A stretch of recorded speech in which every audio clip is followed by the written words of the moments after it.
Okay, here is how I do painting with large classes, and when they're painting smaller items, this is how I have it set up. So years ago, I bought flannel backed tablecloths at Target or Walmart when they were on clearance. They were a couple dollars each after a holiday season, and these tablecloths I've had for over 10 years, so they really do last. So the key for me is that I need to have kids seated at all times. There's just not enough space for kids to be moving around my classroom, and that's just when issues happen. So this is kind of how I prep stuff ahead of time. I always pre-count things in sets of 4 because my tables are set up with 4 stools or 4 desks per table group.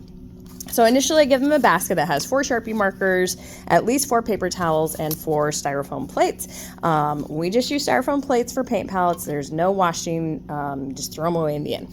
So the kids write their name on the back of the styrofoam plate in Sharpie. This is the one plate that they get to use for the entire art project until it is finished. Then I am not the one to make this up. I just use it because it works for me. Lots of teachers use ice cube trays that come with lids on them. So I have 14 colors in this tray that I let students use. And then I teach the kids to use these mini size popsicle sticks as the paint scooper. So there's 1 stick for every color, and then I teach them just to scoop it out and wipe it on their plate. Again, these art projects are small in size, so they don't need a lot of paint at one time, which is also why this dessert sized plate is perfect for a palette. Then for this particular project, I am offering them some skin tones that are pre-made. This project is not about learning how to make their own colors, it's just getting the surface covered with paint. So that's why I don't give them just the primary colors, because I need to speed this up. Then the trays that I use are just lids to old Tupperware. And then I went to the Dollar Tree and I bought these pencil containers that I use for paintbrushes. And I just put in a variety of sizes of paintbrushes for the kids to choose to work with. Then this is a shoebox size Tupperware that this is a card detailing sponge I cut in half. This is their water bucket they share as a table. I put a rag underneath just to catch the water that, splashes out.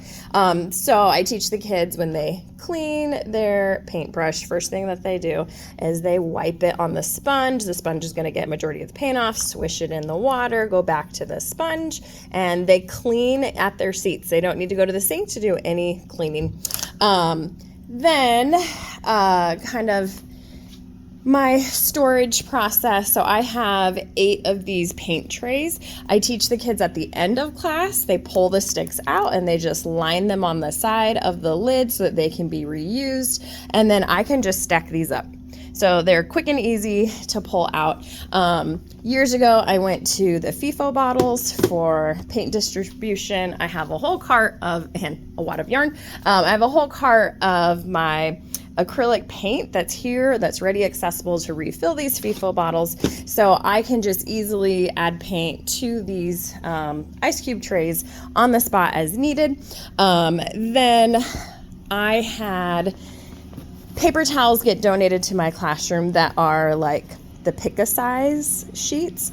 When I have early finishers at the beginning of the school year who are like eager to help, I literally just have them tear paper towels. They love it. We throw the paper towel roll across the floor the entire length of the classroom, and then they just take a big strip and they tear it down. So I think I have 6 boxes of this ready to go. So I can just quickly grab sets of paper towels to add them to the table groups as necessary. And then I do have a lot of counter space, which I'm thankful for. So I just pre-prep all of this. I've got my buckets ready with their sponges. I have prep first period of the day, so that's helpful.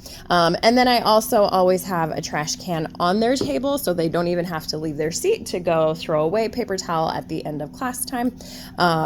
So this is what works for me, and I am happy with this setup.